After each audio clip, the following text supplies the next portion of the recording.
This time on Cooper's Corner, we are off on another adventure in our own backyard of the Pacific Northwest.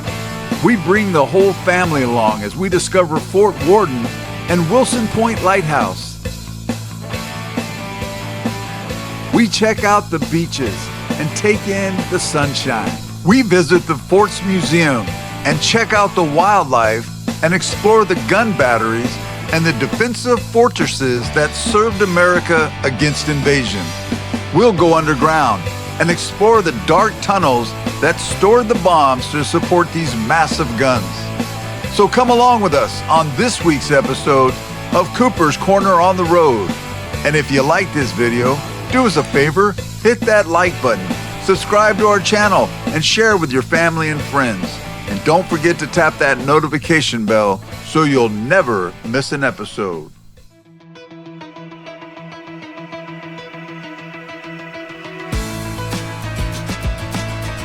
We are off for a new adventure with family.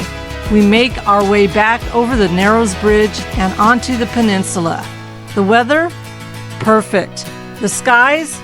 Blue. And the temperature is in the 70s. A perfect day for adventure.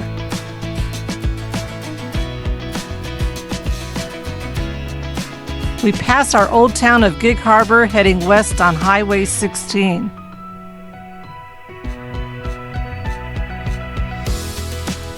Today we invited all our kids and grandkids to come along and enjoy the adventure. The drive is spectacular. As we drive on the edge of the Puget Sound, the water is still. We turn on Highway 3 towards Port Townsend and cross over the Hood Canal Bridge. This is a floating bridge and crosses the Hood Canal. This is the home of submarines and the Navy's base Bangor, which houses our nation's nuclear fleet of submarines.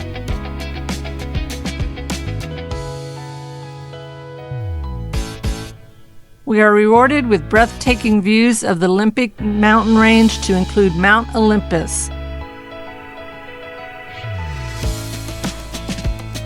Today, we leave the city behind and we drive deeper into the interior of Washington State.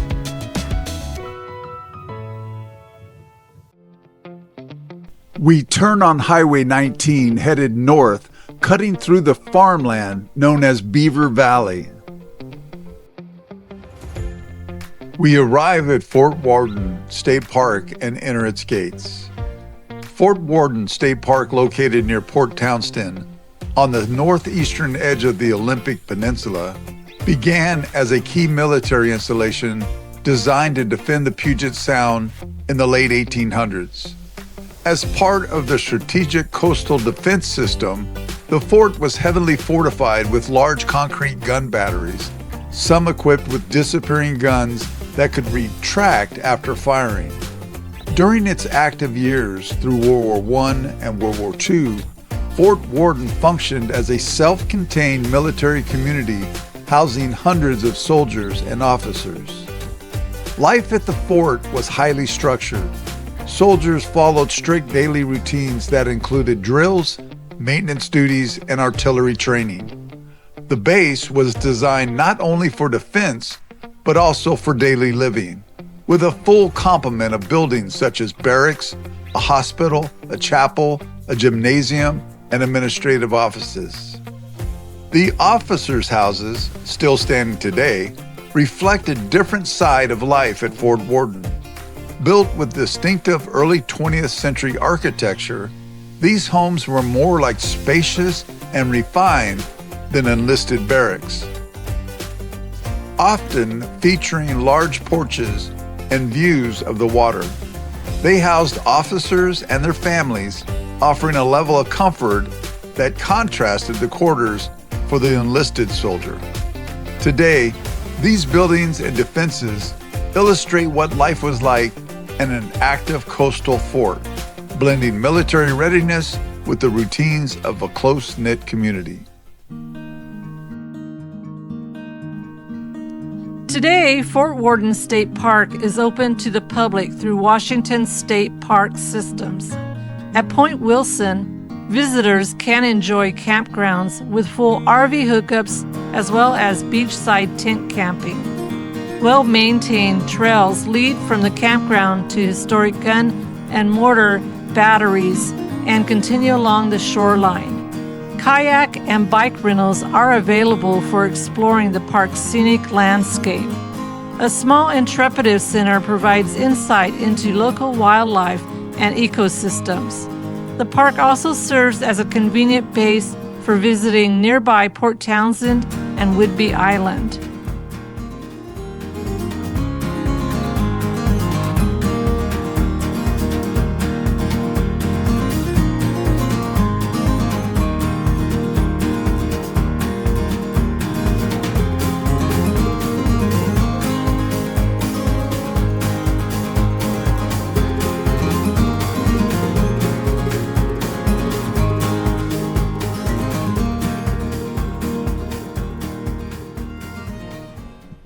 All right, guys, we are here at Fort Worden in the great state of Washington.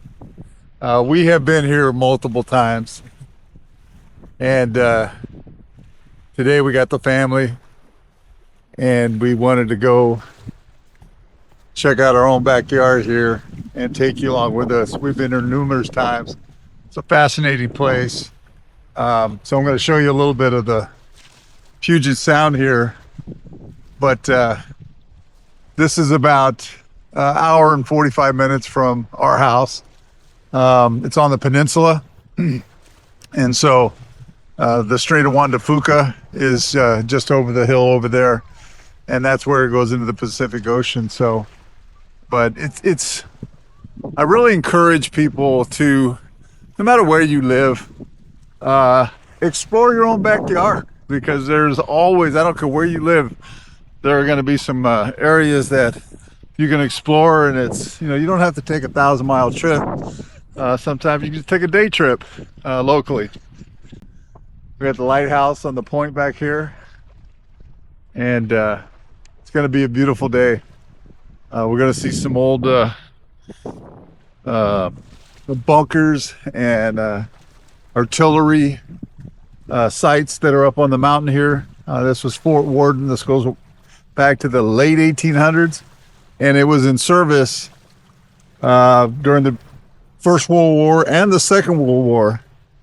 And right across the way, let me turn this around here. Right across the way is Whidbey Island. On that island, a ferry goes over there, and there's a fort called Fort Casey, and on this side is Fort Warden, and those two forts protected the Puget Sound from any enemy that might come in and try to invade us. Certainly built around era of Japan, so that we could stop those ships from coming into the Puget Sound. What made both and pretty much all the coastal areas that we built obsolete was the aircraft.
Point Wilson Lighthouse has served as a vital navigation aid at the entrance of the Strait of Juan de Fuca, where it meets the Puget Sound. 2 lighthouses have been built on this site. The first, in 1879, a small wooden structure that quickly deteriorated in the harsh coastal environment. And the current, reinforced octagonal lighthouse was completed in 1914. The present tower remains active today. Though it is fully automated and maintained by the United States Coast Guard, no lighthouse keepers reside there anymore. But the historic Keepers' Quarters still stands within Fort Worden State Park. The surrounding waters are notorious dangerous places due to the strong currents, fog, and drifting debris. Numerous shipwrecks have occurred here, including the 1921 sinking of the passenger steamship Governor after a collision in the heavy fog. These conditions made the lighthouse essential for maritime safety, and it continues to guide modern shipping traffic today.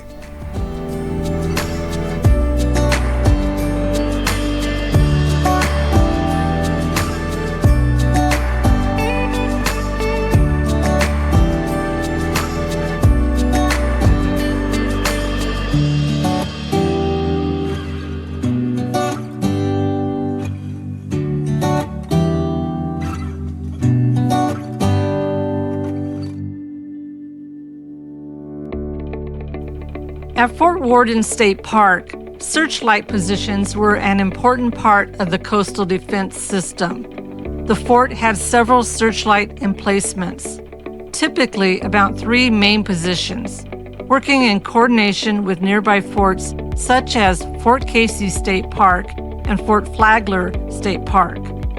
These powerful carbon arc lights could illuminate ships up to 10 to 15 miles away, depending on weather conditions.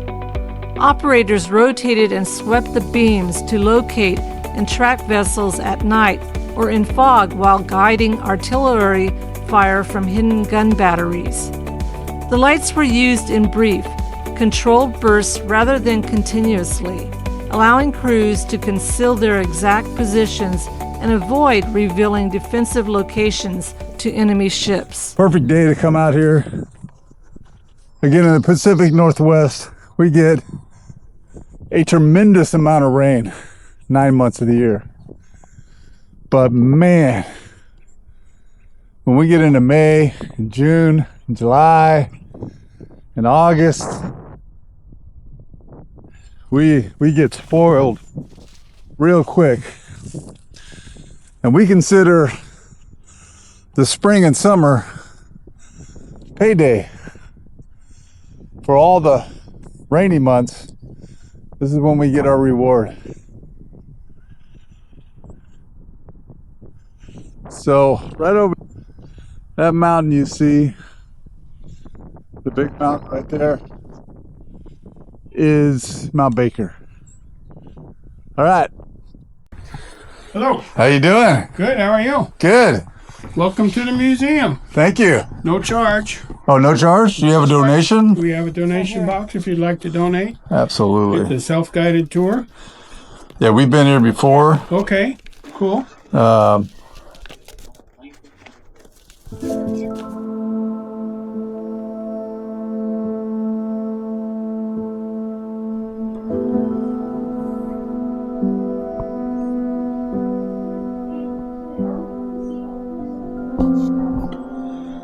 So you kind of see from this map, this is where we are right here.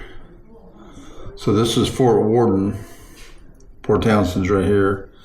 And then right across the way, this is where the lighthouse was. And then right across the way is Fort Casey. This is Whidbey Island here.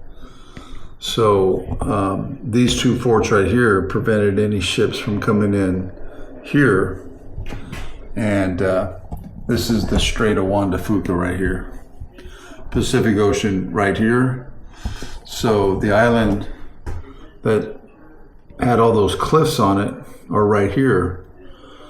And those cliffs were created by tsunamis because the tsunami We come right off the Pacific Ocean, funnel into the Strait of Juan de Fuca, and slam right into Whidbey Island, and then disperse north and south. So the museum at Fort Worden State Park is located in an historic barracks building. It preserves the history of the fort as a coastal defense site protecting Puget Sound and the entrance to the Strait of Juan de Fuca. Inside are military artifacts from the late 1800s through World War II and World War I, including uniforms, artillery equipment, and communication devices. Also, photographs and maps. Exhibits explain how coastal gun batteries worked and how soldiers coordinated defenses with nearby forts. The museum also highlights daily life at the fort, showing how troops lived and trained. Nearby displays in the officers' quarters provide a more personal view of military family life. 2 guns of this kind on the fort in 1914. The carriage and barrel together weighed 167 tons.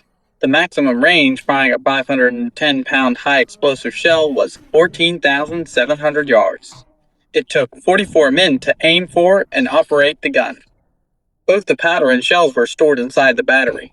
They were hoisted to the level of the gun platform by 2 hoists, one for the powder and the other for shells alone. Once the shell was on the shell cart, the cart was pushed right up to the breech of the gun. This is one of the main advantages to the disappearing gun. It removes the lengthy crane lift needed for the large barbette guns, giving the disappearing gun a higher rate of fire. Another advantage of the disappearing gun is that it was concealed from the view of the enemy while not firing. The shell and the 205-pound powder charge were then rammed. I'm a terrible shopper, so. Here you can see another reason why the disappearing gun's rate of fire was faster. Both powder bags were rammed at once, where with the barbette guns, they were rammed one at a time. The breech was then closed.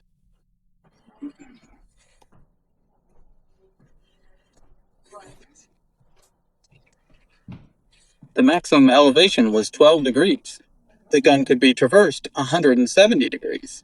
Once the gun's elevation and traversing was complete, the gun's counterweights were released. This caused the barrel to quickly rise to the firing position. When the gun fired, the recoil of the gun pushed the barrel of the gun back to the loading position, as well as raising the counterweights. The gun was then cleaned to prepare for the next round.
Battery branding. There are 4 Model 1890 M1 12-inch mortars here.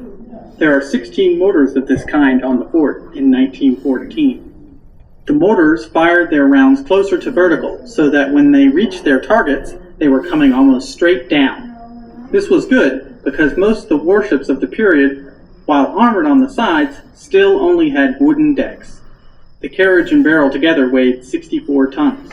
The maximum range firing a 1,046-pound deck-piercing shell was 11,345 yards.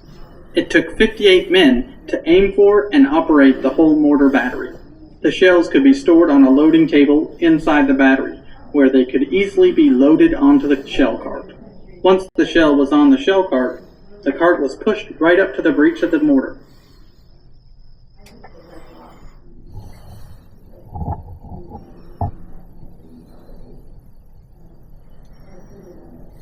The shell and the 62-pound powder charge were then rammed.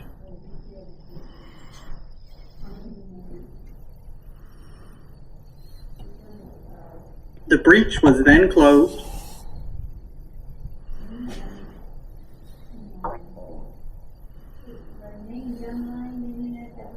The mortar was elevated to a firing position that was between 45 and 65 degrees. The mortar could be traversed through 360 degrees. The guns were fired electrically mainly, with lanyards serving as a backup firing method.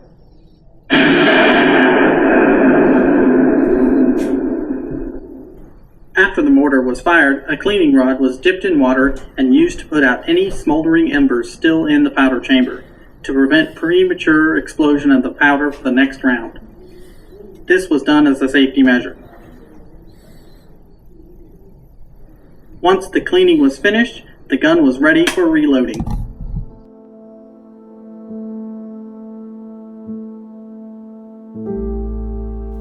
When you visit Fort Worden State Park, the best place to begin is the museum, where the history of the fort first comes into focus. Before walking the windswept bluffs or stepping into the dark concrete batteries, the museum gives you the foundation to understand what you are seeing and why it mattered. It explains how this coastal fortress once protected the waters of Puget Sound and the vital entrance to the Strait of Juan de Fuca. The museum also brings forward the human side of the fort.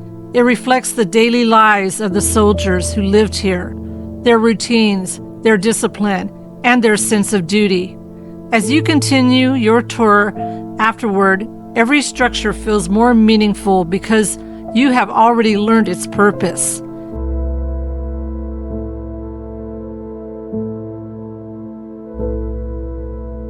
In this way, the museum does more than inform, it connects you emotionally to the history of how this place once safeguarded the shoreline. Inside, exhibits reveal how the fort operated when it was fully active. You can learn about the hidden gun batteries, the mortar pits, and searchlight positions that worked together in silence and precision. Maps and displays show how soldiers coordinated defense across the coastline.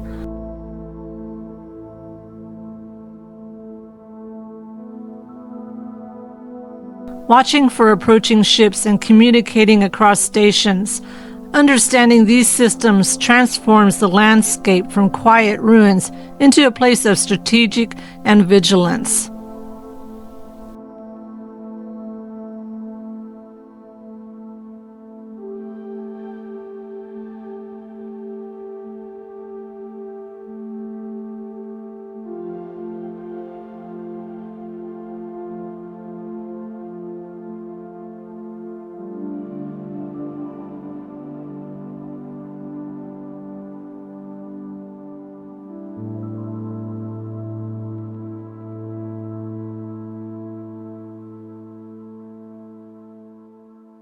Lovely. All right, break time, huh? Yeah, it's like 11:30 and I'm hungry, so All I'll righty. make 'em It's lunch. probably good to get some energy in us. Yeah, you want? Daniel, are you ready? Hey, All I had was my Woo! Uncle Brian's taking a little nappy pill Hey guys. before a big day. Hey, Does anybody else need to go? Noah, are you ready to go see some cool stuff? Sure, but I just need to take a nap. All right, you take a nap, dude. Let me just close this. Next time on Cooper's Corner, in part 2 of our visit to Fort Worden State Park, we climb the hill to explore the heart of this coastal defense base. We move through the massive gun batteries and descend into the underground passages where they were once operated in complete coordination. The darkness of the underground magazine is unsettling and heavy, a stark contrast to the open sky above. It is easy to picture the urgency and coordination as soldiers once moved gunpowder and shells from these storage rooms to the hidden guns above. So don't miss next week's episode of Cooper's Corner on the Road. And if you like this video, do us a favor, hit that like button, subscribe to our channel, share with your family and friends, and don't forget to tap that notification bell so you'll never miss an episode. The scripture of the week comes to us from Psalms chapter 100, verses 4 and 5. Enter his gates with thanksgiving and his courts with praise. Give thanks to him. Bless his name. For the Lord is good. His steadfast love endures forever, and his faithfulness to all generations. May God bless you and keep you this upcoming week. May this week we give thanks unto the Lord. May we enter his courts with praise.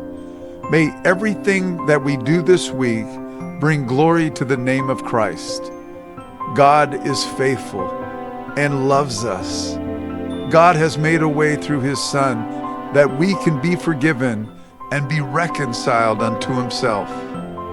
It is always our prayer that you know Christ as your personal Lord and Savior, that through his death and the shedding of his blood, he has conquered death. Christ offers us grace and salvation as we place our faith in him and surrender our lives to his lordship. If you do not know Christ, may today be the day you surrender to him. God bless you, and we'll see you next time on Cooper's Corner.